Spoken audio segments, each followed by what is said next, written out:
నమస్తే, welcome to meta news. ఇక బ్యాటర్లోకి వస్తే ఏపీలో కొత్త జిల్లాల ఏర్పాటు వెనక పరిపాలనా సౌలభ్యంతో పాటు రాజకీయంగా కలిసి వస్తుందని టీడీపీ అయితే భావిస్తుంది.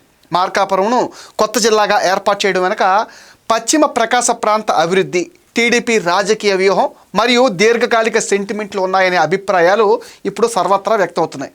జిల్లా ఏర్పాటుతో మార్కాపురం ఎమ్మెల్యే నారాయణ రెడ్డి కంటతడి పెట్టుకున్నారు.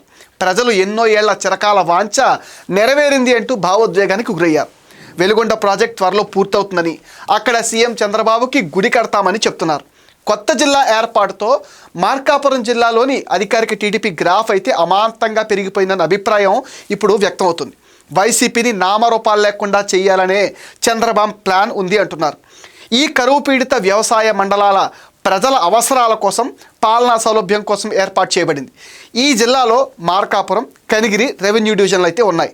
గతంలో కృష్ణా, కర్నూలు జిల్లాల్లో భాగంగా ఉండేది. ఆ తర్వాత ప్రకాశం జిల్లాలో విలీనమైంది. శ్రీశైలం వెళ్లే మార్గంలో ముఖ్యమైన జంక్షన్గా ఇది ప్రసిద్ధి చెందింది. మార్కాపురం జిల్లా ఏర్పాటుతో వెనకబడిన ప్రాంతాల అభివృద్ధి వేగవంతం అవుతుంది అని భావిస్తున్నారు. 2024 ఎన్నికల సమయంలో కూటమి మార్కాపురంను కొత్త జిల్లాగా చేస్తామని హామీ ఇచ్చింది. స్వయంగా చంద్రబాబు ఎన్నికల ప్రచారంలో ఈ ప్రకటన చేశారు. దానికి అనుగుణంగా అడుగులు వేశారు సీఎం చంద్రబాబు.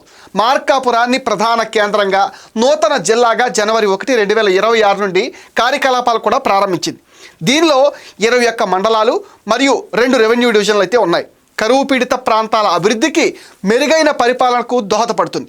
ఇప్పటి వరకు అంతర్భాగంగా ఉన్న ప్రకాశం జిల్లా నుండి విడిపోయి అధికారికంగా కొత్త జిల్లాగా అవతరించింది. మార్కాపురం జిల్లాకి ఉత్తరాన తెలంగాణలోని నాగర్ కర్నూల్, దక్షిణాన వైఎస్ఆర్ కడప, పొట్టి శ్రీరాములు నెల్లూరు, పశ్చిమాన నంద్యాల మరియు తూర్పున పల్నాడు, ప్రకాశం జిల్లాలు సరిహద్దులుగా ఉన్నాయి.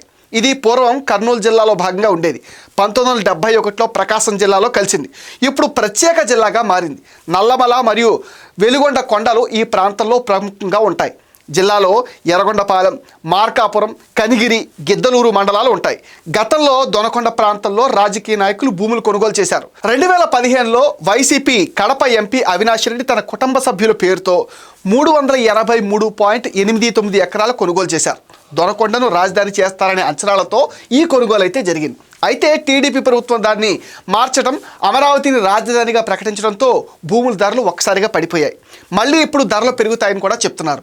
ప్రభుత్వం 4 నియోజకవర్గాలని కలుపుతూ మార్కాపురంను కేంద్రంగా కొత్త జిల్లాను ఏర్పాటు చేసింది. కొత్త జిల్లా ఏర్పాటు ద్వారా ఆ ప్రాంతంలో టీడీపీ బలం పెరుగుతుందని, ఇది రాబోయే ఎన్నికలకు ఒక రాజకీయ వ్యూహమని విశ్లేషకులు అయితే భావిస్తున్నారు. దశాబ్ద కాలంగా మార్కాపురం వాసులు చిరకాల స్వప్నం నెరవేరడంతో జనం హర్షం వ్యక్తం చేస్తున్నారు. మార్కాపురం ప్రాంతం జిల్లా కేంద్రం ఒంగోలుకు సుదూరంగా ఉండటం వల్ల అభివృద్ధిలో వెనకబడిందనే అసంతృప్తి ఈ ప్రాంత ప్రజల నుంచి నిత్యం వ్యక్తమవుతూనే ఉంది. దీంతో 50 ఏళ్లుగా ప్రత్యేక జిల్లా కోసం మార్కాపురం ప్రాంత వాసులు ఉద్యమిస్తూనే ఉన్నారు. ఎట్టకేలకు వారి డిమాండ్ను టీడీపీ ప్రభుత్వం అయితే నెరవేర్చింది. గత వైసీపీ ప్రభుత్వ సమయంలో కూడా మార్కాపురం ప్రత్యేక జిల్లా కోసం పెద్ద ఎత్తున ఉద్యమాలు జరిగినా అప్పటి ప్రభుత్వం పార్లమెంట్ నియోజకవర్గాన్ని ఒక జిల్లా చేయాలనే ప్రతిపాదనకే కట్టుబడి ఉంది. దీంతో మార్కాపురం జిల్లా ఏర్పాటు సాధ్యం కాలేదు. మార్కాపురం ప్రాంతానికి జిల్లా కేంద్రం ఒంగోలు సుదూరంగా ఉండటం సమస్యగా మారి పశ్చిమ ప్రాంతానికి ప్రత్యేక జిల్లా చేయాలనే డిమాండ్ కూడా ఊపందుకుంది. మార్కాపురం ప్రాంతంలోని మారుమూల గ్రామాలకు వెళ్లాలంటే అధికారులకు, ప్రజాప్రతినిధులకు ఇబ్బందిగా మారేది. దీంతో మార్కాపురం జిల్లా ఏర్పాటుకు మార్కాపురం జిల్లా ఏర్పాటు సాధన సమితి పేరుతో పార్టీలకు అతీతంగా ప్రజలు ఐక్య కార్యాచరణతో ఆందోళన కూడా చేపట్టారు. కొన్ని నెలల పాటు ఉద్యమం సాగినా మార్కాపురం జిల్లా ఏర్పాటు కాలేదు. గత కొంతకాలంగా పశ్చిమ ప్రాంతంపై వైసీపీ ఆధిపత్యం కొనసాగుతూ వస్తుంది. గతంలో కాంగ్రెస్, ఆ తర్వాత వైసీపీకి మార్కాపురం, ఎర్రగొండపాలెం, గిద్దలూరు, కనిగిరి నియోజకవర్గాలు కంచుకోటలుగా మారిపోయాయి. ఎర్రగొండపాలెం మినహా నియోజకవర్గంలో టీడీపీ గ్రాండ్ విక్టరీ కొట్టేసింది. ఎన్నికల హామీ మేరకు సీఎం చంద్రబాబు ఈ ప్రాంత వాసుల మనోభిష్టానికి అనుగుణంగా ప్రత్యేక జిల్లా ఏర్పాటుకు గ్రీన్ సిగ్నల్ ఇవ్వడంతో మార్కాపురం కేంద్రంగా జిల్లా ఏర్పాటుతో పాటు పాలన మొదలైపోయింది.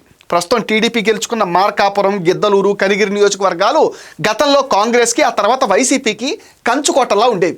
ప్రజలు ఇచ్చిన ఆ అధికారాన్ని నిలబెట్టుకోవడానికి ఆ నియోజకవర్గాల్లో తిరుగులేని పట్టు సాధించేందుకు టీడీపీ వ్యూహాత్మకంగా ముందుకు వెళ్తున్నట్టుగా కనిపిస్తుంది. వెనుకబడిన జిల్లాని అభివృద్ధి పదంలో నిలిపి పార్టీకి కంచుకోట్లా మార్చడం పైన అధిష్టానం దృష్టి పెట్టిందని అంటున్నారు. ప్రజలు ఆశగా ఎదురు చూస్తున్న వెలుగొండ ప్రాజెక్టు కూడా తమ హయాంలోనే పూర్తి చేయడానికి సీఎం చంద్రబాబు వేగంగా అడుగులేస్తున్నారు. మార్కాపురం జిల్లాలోని ఒక కులం ప్రాధాన్యత ఎక్కువే. మార్కాపురం, గిద్దలూరు, కనిగిరి, ఎర్రగొండపాలెం నియోజకవర్గాల్లో వైసీపీ సాంప్రదాయబద్ధంగా వచ్చే రెడ్డి సామాజిక వర్గ ఓటు బ్యాంకుతో విజయాలు సాధించింది. గత ఎన్నికల్లో టీడీపీ మార్కాపురంలో కందుల నారాయణ రెడ్డి, గిద్దలూరులో ముత్తుమల అశోక్ రెడ్డి, కనిగిరిలో ముక్కు ఉగ్ర నరసింహారెడ్డిలకు సీట్ ఇచ్చి ఆ సామాజిక వర్గం ఓట్లు తమకు అనుకూలంగా మార్చుకుని జెండా పాతగలిగింది.